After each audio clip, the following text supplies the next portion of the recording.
پر رحم کیا گیا ہے، یعنی اللہ تعالیٰ کی رحمت میری امت پر برستی رہتی ہے۔ عزیزان ملت اسلامیہ، صحابہ کرام نے بڑی حیرت کے ساتھ اللہ تبارک و تعالیٰ کے حبیب صلی اللہ علیہ وسلم سے عرض کیا، یا رسول اللہ کہ آپ کی امت،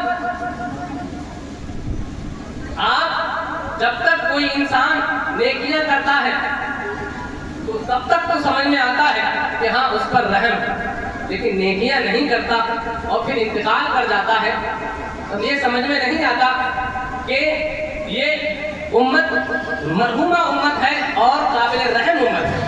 تو عزیزان ملت اسلامیہ، سنیوں کے لیے یہ جملہ اللہ کے نبی صلی اللہ علیہ وسلم نے ارشاد فرمایا کہ تم نے دیکھا نہیں ہے کہ اللہ کے حبیب صلی اللہ علیہ وسلم ارشاد فرماتے ہیں کہ میری امت جب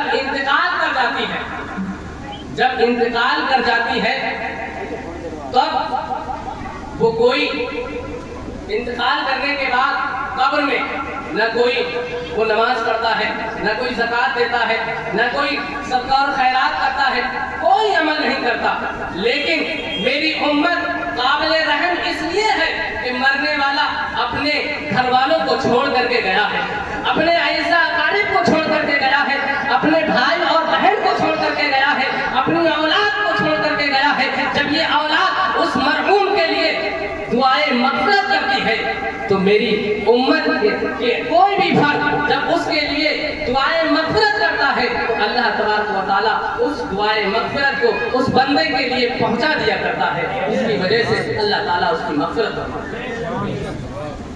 تو اس لیے میری امت مرحومہ امت ہے۔ ہم لوگ کہتے ہیں کہ وہاں فلاں انسان کا انتقال ہو گیا، پھر اعلان ہوتا ہے کہ فلاں مرحوم کا انتقال ہو گیا ہے۔ مرحوم کا مطلب جانتے ہیں، مرحوم کا یہی مطلب ہے کہ اللہ تعالیٰ کی طرف سے یہ بخشایا ہے، اللہ تعالیٰ کی طرف سے یہ بخشایا ہے۔ صحابہ نے عرض کیا کہ کیسے بخشایا ہے؟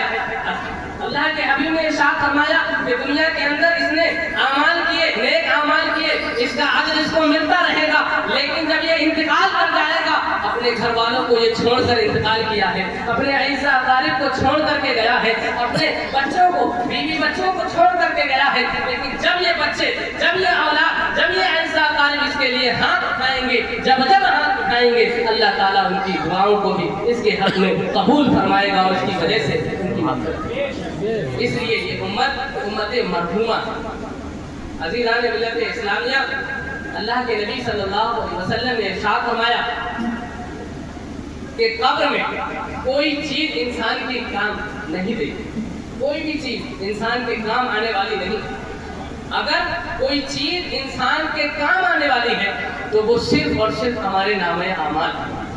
کچھ لوگ یہ نظریہ دیتے ہیں، ہمارے گاؤں میں بھی کچھ لوگ ایسے ہوں گے کہ جن کا یہ نظریہ ہوگا کہ بس زندگی گزار لی اور زندگی چاہے جیسے چاہو ویسی گزار لو، جیسے چاہو ویسے گزار لو، اب انتقال ہوگا اور انتقال کے بعد کوئی ضرورت نہیں ہے، انتقال کے بعد بس زندگی ختم ہو گئی، اب کسی چیز کی اللہ تعالیٰ باز پرس نہیں کرے گا۔ کچھ لوگ یہ ذہن دینا چاہتے ہیں، تو یاد رکھو، میں آپ کو ایک ذہن دینا چاہتا ہوں اور آپ کو ایک فکر دینا چاہتا ہوں کہ انسان کے مرنے کے بعد انسان کی زندگی ختم نہیں ہوتی ہے، انسان کی زندگی بالکل ختم نہیں ہوتی ہے، بلکہ انتقال کے بعد انسان کی زندگی نئے سرے سے شروع ہوتی ہے، انسان کی زندگی نئے سرے سے شروع ہوتی ہے۔ اب انسان کا انتقال ہوا، اب مرنے کے بعد انسان کو نہلایا دھلایا جاتا ہے، نہلایا دھلایا جاتا ہے۔ اگر انسان مر گیا ہوتا اور اس کا تعلق روح سے ختم ہو گیا ہوتا تو یہ کیوں کہا جاتا کہ اس کو آرام کے ساتھ اس کو غسل دیا جائے، کہیں ایسا نہ ہو کہ اس کے زور سے اس کا سر لگ جائے یا کہیں ہاتھ لگ جائے۔ صرف اس لیے یہ فکر آپ کو دینا چاہتا ہوں، کیوں اس لیے یہ کہا گیا ہے کہ حدیث شریف میں یہ کہا گیا ہے کہ مردے کو لے کر کے آرام کے ساتھ لے کر کے قبرستان کی طرف لے کر کے جاؤ۔ کیوں کہا گیا ہے؟ اس لیے کہا گیا ہے کہ انتقال کے بعد انسان کا تعلق اس کے جسم سے جدا نہیں ہوتا، بلکہ انسان کی اصل زندگی اس کے مرنے کے بعد شروع ہوتی ہے۔ عزیزان ملت اسلامیہ، کتنے عالم ہیں، کتنے عالم ہیں، کتنی دنیا ہے۔ انسان جب اس دنیا میں نہیں آیا تھا تب کہاں تھا؟ انسان جب اس دنیا میں نہیں آیا تھا تب کہاں تھا؟ تو یاد رکھیں عالم ارواح میں تھا۔ آج بھی بہت سے لوگ ہیں جو پیدا نہیں ہوئے ہیں، وہ بھی عالم ارواح میں ہیں، لیکن جب وہ پیدا ہوئے تو یہ عالم شہادت یعنی عالم دنیا اس دنیا میں آ گئے، لیکن جب انسان انتقال کر جاتا ہے ایک تیسری دنیا میں جاتا ہے، جس دنیا کو ہم عالم برزخ کہتے ہیں، جس دنیا کو ہم عالم برزخ کہتے ہیں۔ اور یاد رکھو دو دنیا اور ہے، عالم برزخ ہماری یہ زندگی ہے، مسلسل چلنے کا نام ہے، زندگی مسلسل حرکت کا نام ہے۔ جب تک انسان کے جسم میں جان ہے، حرکت ہے، تو سمجھو وہ زندہ ہے، زندگی ہے۔ تو زندگی نام ہی حرکت کا ہے۔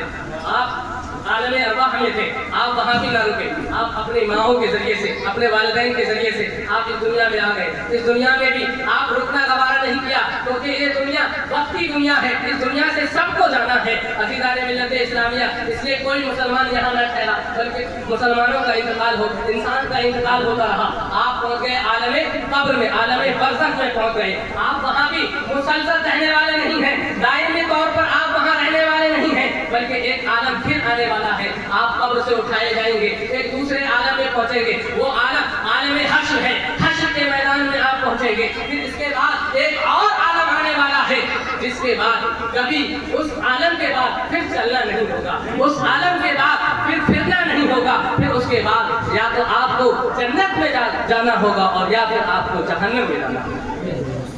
اصل ٹھکانہ مسلمانوں کا اگر کوئی ہے، انسانوں کا کوئی ہے، تو وہ جنت ہے یا جہنم ہے۔ اب ہمارے نام اعمال جیسے ہوں گے ویسے ہی ہم اللہ تعالیٰ کی طرف سے اجر پائیں گے، ثواب پائیں گے۔ لہٰذا صلاۃ و سلام پڑھیں۔